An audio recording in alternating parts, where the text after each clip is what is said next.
G'day guys, how we doing? Welcome to Walking Boxing. It is Thursday, January 30th, 2025. And can you believe that we are 1 month down? Pretty amazing. It just seems like yesterday we were celebrating Christmas and New Year's, and here we are about to enter February. The only good thing about entering February is that it means that we're about 5 weeks away from the footy season coming about for round one. The pre-season matches should start soon, but also with February, it is for what I'm looking forward to anyway, is the big card in Riyadh, February 22nd to be exact. So I can't wait for that. That will be one of the most amazing cards we've ever seen. Now come here, you. Just some of these routes or routes, whatever you want to call them, he just tends to get a bit reckless and very unpredictable. Anyway, not a lot happening actually in the boxing scene the last sort of 24 hours. Well, a couple of things, I suppose, will probably that concern Aussie boxing. Now, the first one is that the fact that in Australia we still haven't had the official announcement of George Kambosos versus Jordan. Now, it's been all over international sites for the last, 3 days, I think it's been. So I'm surprised that they haven't pushed this forward, or at least had a statement. I know they like to do the big press conferences, and that's exactly what they want to do in Sydney, but I just think it's bizarre that it's obviously been leaked somehow. And I know, look, a lot of them could be rumours, but when you've got official sites around the world, including Ring Magazine, pretty much saying the fight is happening, or it has been announced, they're saying, you would think they would either bring out a statement or at least bring forward the press conference, do something. But yeah, it's a little bit bizarre that the Australian boxing media has been very, very slow. I don't think I've seen it anywhere on Australian sites. So anyway, again, maybe that's an embargo, but again, I would have thought they would have maybe changed that, considering that, it's all over the news everywhere. So we'll, come on, Neil. So we'll keep an eye on that. Another thing I did see that, could potentially feature, will affect an Australian, the stripe attire, is that David Benavides, of course, he's fighting this weekend. Can't wait for that one either. I forgot about that one. So that's February 2nd here.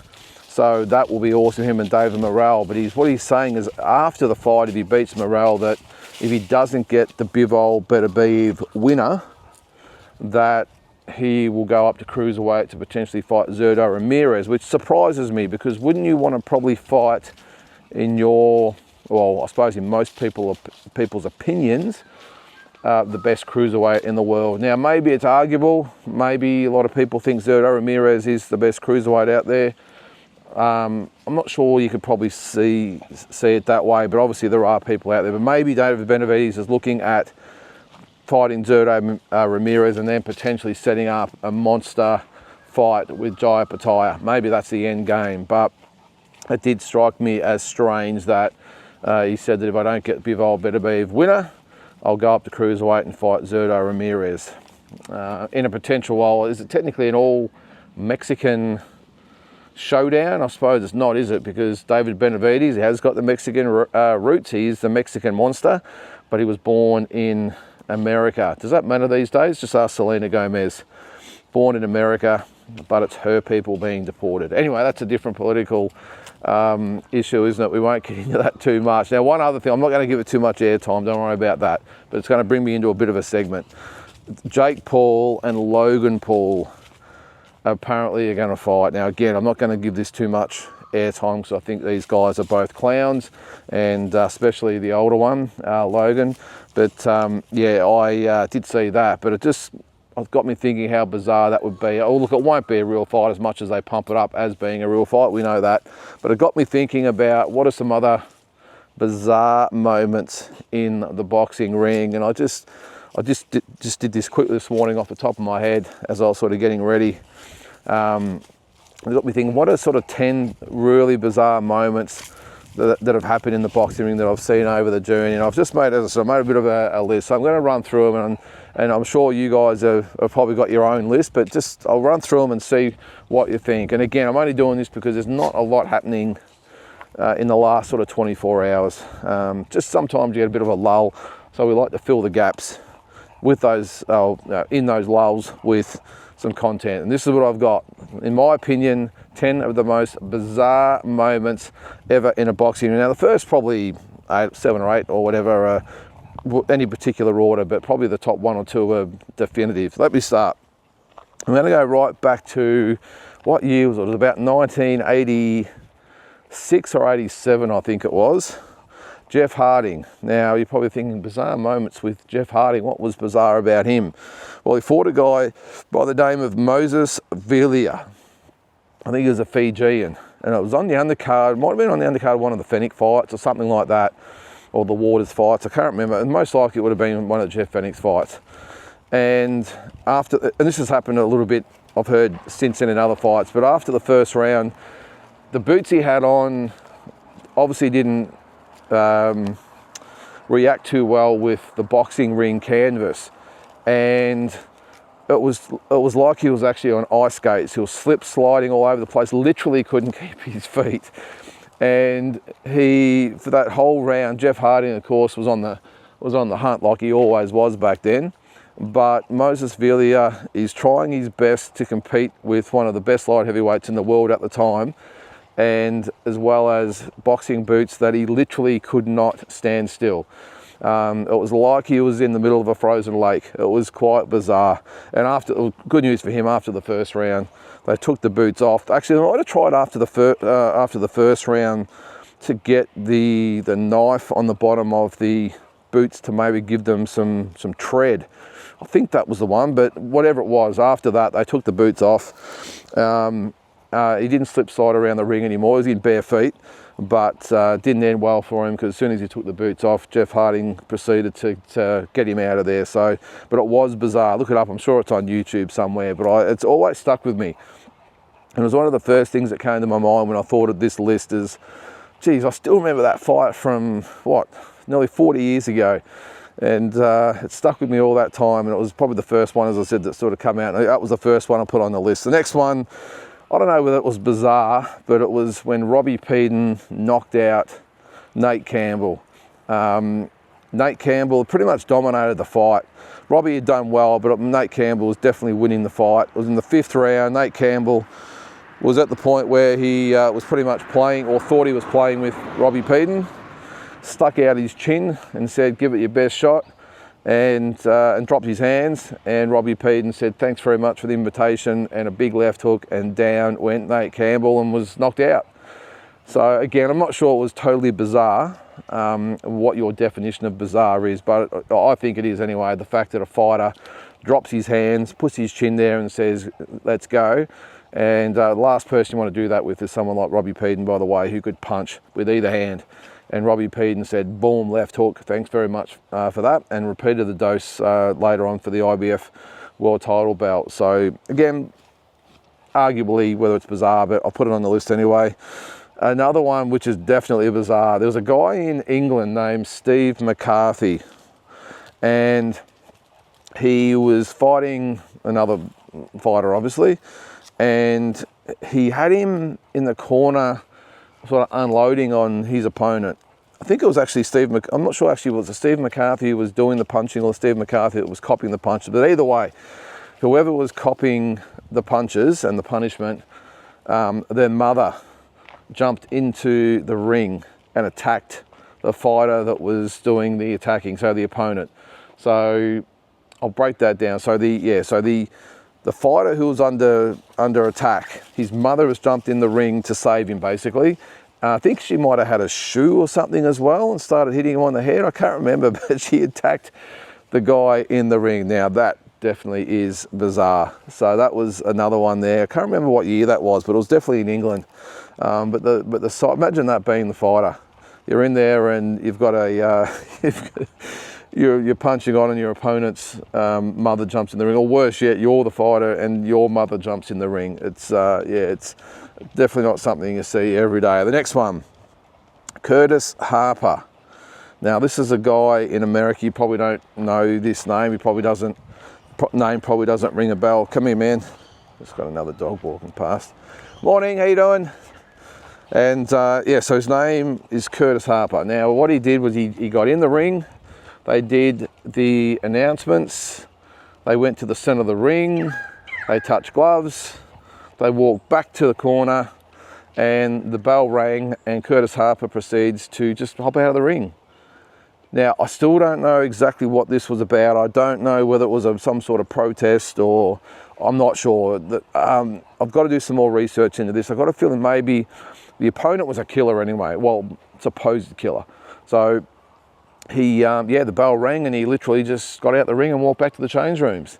Now, again, I don't know the exact circumstances, but that truly is bizarre. The next one, one of my favourites.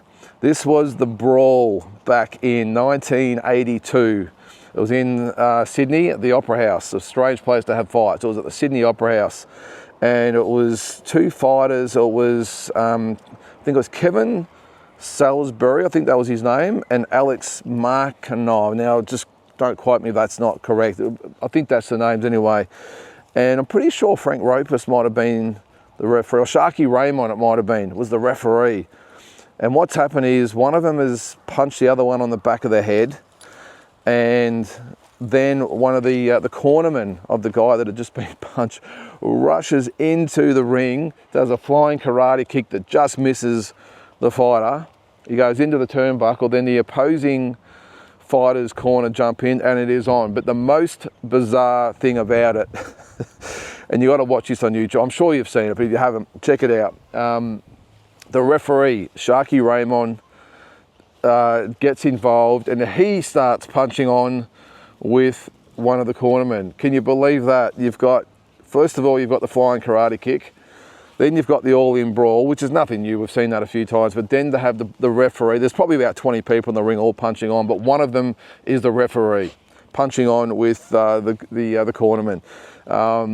Absolutely, that could actually have been the number one, to be honest. But as I said, the first sort of 6, 7, 8 are all just random. But one of the craziest things you've ever seen in your life, and you have to look it up on YouTube. I'm sure that if you typed in wild Australian brawl in a boxing ring or something, it would come up. Although we have had a few over the years, haven't we? What was that other one? It was it Willie Kickett and what was his name? The guy from Sydney, and it was a knockout in the first round. There was a wild brawl. That wasn't bizarre. That was just disgraceful, that one. But anyway, we'll move on. But make sure you check it out. The next one. Riddick Bowe, Elijah Tillery. Now, in this one, it was just a regular old fight. Riddick Bowe was winning the fight, and the bell rang, and there must have been a shot after the bell or something. And then the two who were boxing like gentlemen before that just went berserk and went after each other. There were kicks going everywhere. The cornerman got into it. It was an all-in brawl, and it turned in from a nice, polite boxing match to pretty much a wild kickboxing fight. And I'm not sure they got disqualified or whatever it was, but I think they had a rematch later on. But that was a very, very bizarre one as well. Then we get into some of the main ones. Oliver McCall. Now, I can't remember who was he fighting? Was it the rematch with Lewis? It must have been. And he had the meltdown. Not something you want to probably laugh about, this one, but mid-fight, he had the breakdown in the corner. He walked around the ring. He wouldn't go back to his corner for the whole minute's break. And I remember his cornerman, George Benson, he just stood in the corner with his hands on the ropes and was helpless to do anything. I think he knew that Oliver had some issues. He wasn't saying, Oliver, come here. He stood there stony-faced and allowed Oliver McCall to walk around the ring. And look, it was pretty moving because Oliver was in tears. He really wasn't in a good way, and it wasn't, as I said, this is not a funny one. This is just a truly sad state. The good news is these days Oliver McCall returned from that, is actually boxing these days. So many years, probably 30 years later. But yeah, it wasn't a good one, but it was truly bizarre in that he refused to go back to the corner. The referee had no choice, of course, but just to wave the fight off because he was in no state to fight. But yeah, not a good one, that one. Then we've got Leonard and Duran. No Mas, 1980. No, it was 1980, I think it was. Yeah, a few months after the fight in Montreal, and who can forget it? Sugar Ray Leonard, who'd been pretty much dominated by Roberto Duran earlier in the year in that Montreal fight. And it was pretty sneaky by Sugar Ray Leonard and his team, because they knew that Roberto Duran blew up in between fights and put on a lot of weight. He liked to party, and they wanted to get him back in the ring ASAP so that he wouldn't have adequate time to prepare. And they knew that he'd have to really work hard to get that weight off. So they got him back within, might have been 4 or 5 months, I think it was, and got back in there. Didn't look right from the word go, Roberto Duran. Sugar Ray Leonard, to his credit, had a different game plan this time. Hello. And Roberto Duran just didn't look interested from the word go. But Sugar Ray Leonard, he stayed off the ropes. He did the taunting. He was winding his arms up. He was spearing that jab out, and really embarrassing Roberto Duran. So Roberto Duran in the 8th round just turned his back, walked away, waved his hand and said, "That's it, I'm out of here," which was at the time just an absolute, it was headline news, wasn't it, really? Because Roberto Duran, probably the pound for pound #1 fighter back then, after that fight with Leonard, and a lot of people called him a quitter. He was disowned in Panama. I'm just looking at the next one there. Yeah, okay, and it took him a long time to come back from that. And look, at the end of the day, he did, and which is again a bizarre thing, because when you quit in a boxing ring, there's normally no way back. And he ended up having some unbelievable fights after that. You can forget the Davey Moore fight, the Iran Barkley fight, among numerous other fights that he had over the journey. So it was good to see him back. Just a great fighter, but it took him a while to live that one down. All right, and number 2, surprisingly enough, 1 and 2 feature Evander Holyfield, which is a bit bizarre in itself, isn't it? But number 2, I have the Evander Holyfield-Mike Tyson rematch, 1997. Of course, Evander Holyfield was coming off that fantastic upset win over Mike Tyson. And the rematch, of course, got to the 4th round. Mike Tyson, who was being dominated, I thought, by Evander Holyfield again, and was frustrated. I think he was a bit frustrated too, by the way, of the headbutts from Evander Holyfield. I think it was, because I think he was cut over both eyes, Mike Tyson. I think that was that the first one, second one, whatever it was. But whatever it was, he was frustrated, and he lashed out, and definitely lashed out, didn't he? But in a clinch, he's latched onto Evander Holyfield's ear and bitten off a chunk, spat it on the ground. Evander Holyfield jumped around like someone had lit a fire under him, and subsequently Mike Tyson was disqualified. And it was a real shame, because I would have loved to have seen how that fight transpired, because obviously the first one was an upset. As I said, I think Evander Holyfield was winning the second fight quite comfortably as well, even though it only went 4 rounds. But I just would have liked to have seen a conclusion to that fight, to see whether Mike Tyson could come back. I doubt it. I think Evander Holyfield was going to win that fight again in the same way he won the first fight, because Evander Holyfield was definitely Mike Tyson's kryptonite. A busy fighter who wasn't intimidated, who had a massive tank, who made Mike work 3 minutes of every round, and he just wouldn't back down. He had a heart as big as Far Lap, as I say, as Evander Holyfield, and I just think he would have beaten Mike Tyson every time they fought, just because of that. But brings us to the #1 most bizarre moment, I think, in boxing history. And again, with Evander Holyfield, it is the Fan Man, 1993, when he fought Riddick Bowe. I can't remember what fight it was. Was it 1 or 2? I can't remember. But the fight was in progress. The guy with the fan on the back comes swooping into the ring, and stopped the fight for however long. And I don't think he would have gotten out of there without a black eye or two, that guy, by the way, because the security, the way they got him, they weren't happy. And it could have been so dangerous. Imagine that these days, that happening. He could have had a gun, who knows? I mean, he's come in over, because it was an outside fight, so he's come in over the car park into, was it the Mirage, and just landed in the ring and got tangled in the rope. So just an amazing occurrence. But as I said, these days, I think he would spend a long time in prison, I would think, doing something like that, because it's almost a terrorist act, isn't it? Or isn't it? Whatever. Very bizarre moment either way, though. But that's sort of the 10 I can think of. I'll tell you what, though, last year, Michael Zarafa's brother punching Tommy McCurry. Yeah, Tommy McCurry in the face in the ring was bizarre as well. But again, we've probably seen instances like that in the past, haven't we? The other thing, another honorary mention, which one was it? Was it the Riddick Bowe Andrew Gallotta fight, where Andrew Gallotta was disqualified for the first or second time, whatever it was, and one of the cornermen was beating him over the head with a mobile phone? I remember that. There's a couple honorary mentions anyway. So what are your thoughts? Put it in the chat below. Any bizarre moments you can think of that you can put in there, because over the journey there's been quite a few. But that's it for today, guys. Look, hopefully we'll have a bit more news to talk about tomorrow, not just these topics. But in the meantime, let us know your thoughts, and we'll catch you tomorrow.